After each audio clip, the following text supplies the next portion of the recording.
Hi there, my name's Darren Krakowiak. I'm the founder of CRE Success. Last week I released an infographic and a short blog post on how to handle salary reductions, a difficult discussions guide for people in commercial real estate. And what I found was that people were really looking for resources on this topic. There's a lot of discussion in the press about how to handle losing your job, but there's not so much information out there about how to handle a proposed salary reduction. Given many people in Australia are being asked to accept a salary reduction, and 20% seems to be the going rate in this 2020 COVID-19 crisis, I thought I'd put together a video to help more people understand the best way to handle a salary reduction discussion.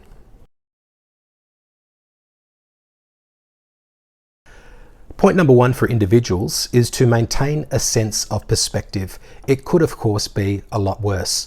There are millions of people around the world who are losing their jobs right now, but you're in the relatively fortunate position of working for a company where they're looking to keep people on, but with a salary reduction. The company doesn't want to have to do this. It's not personal against you. It's a difficult conversation for everyone involved. So make sure you keep in perspective what is happening.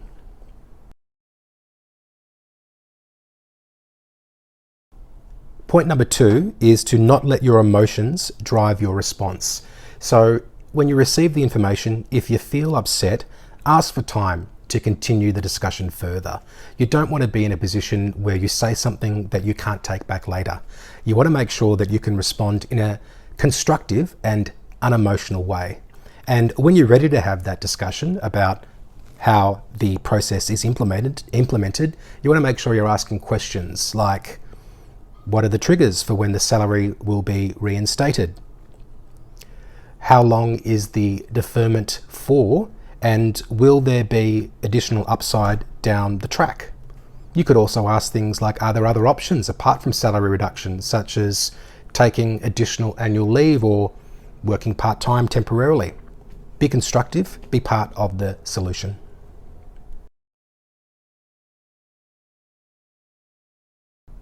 The third point for individuals is to speak for yourself and don't make yourself the unofficial employee spokesperson. When you speak for others, you don't really win because you either end up letting down the people who you're supposed to be speaking for, or you make enemies unnecessarily within management. Now, if you want to take a hardline position and you don't want to accept the salary decrease, that's fine, particularly if you feel that you have the leverage to withstand or to refuse that proposal. Just make sure you understand the consequences. If you don't have the leverage to be making that stand, then you might find yourself in a position where the company is starting to talk to you about exit. Now, having an exit at a time like this when the company is looking to reduce cost could be a good thing. You might actually be able to negotiate a better exit package than would otherwise be the case. However, you also need to keep in mind that now may not be the best time to be looking for a new job.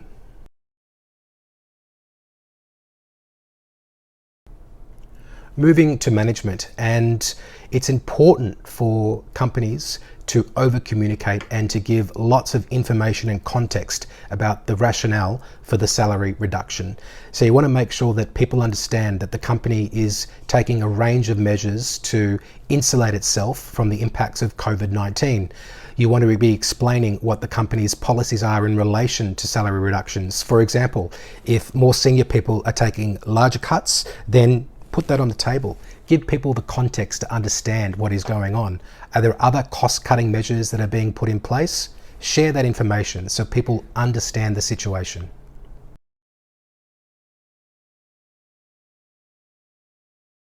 Point number two for management is to give people time to digest the proposal.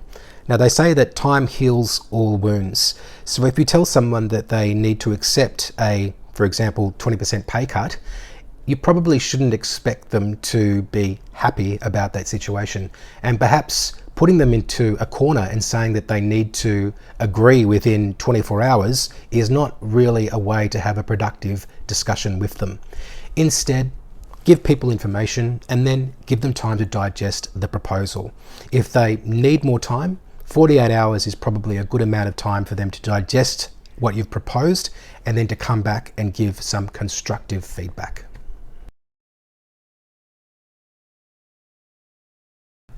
Lastly, for management, make sure you don't paint yourself into a corner by making promises that you can't keep. In the heat of the moment, to diffuse a tense conversation, you may find yourself saying things that are off script and that you can't possibly deliver. For example, you don't want to be saying that these are the only measures that the company will take. The COVID-19 situation is too uncertain to be making those promises. At the same time, you don't want to be promising that salaries will be reinstated by a certain date, again, because of the uncertainty. In this case, the uncertainty could be your friend. You want to make sure that you're giving people all the options that you can offer them at the time. So if they do have objections and you can't promise some things, but you can offer alternatives, now's the time to do it. So whether that is reduced hours, bringing forward annual leave, redundancy packages that may be available to take for employees who are unhappy about the salary reductions. These are all things that you can talk about at that time, but just make sure you're talking about things that are real and that will not reduce your credibility in the future.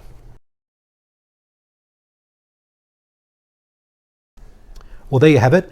There's our tips for individuals and for management on how to handle a salary reduction conversation. Certainly a difficult discussion, and that one that nobody wants to have, but an unfortunate reality of the coronavirus economic crisis we find ourselves in. If you like this video, please do click subscribe. We would love to have more videos for you to see in the future and for you to be watching them. And also you can comment on the video below.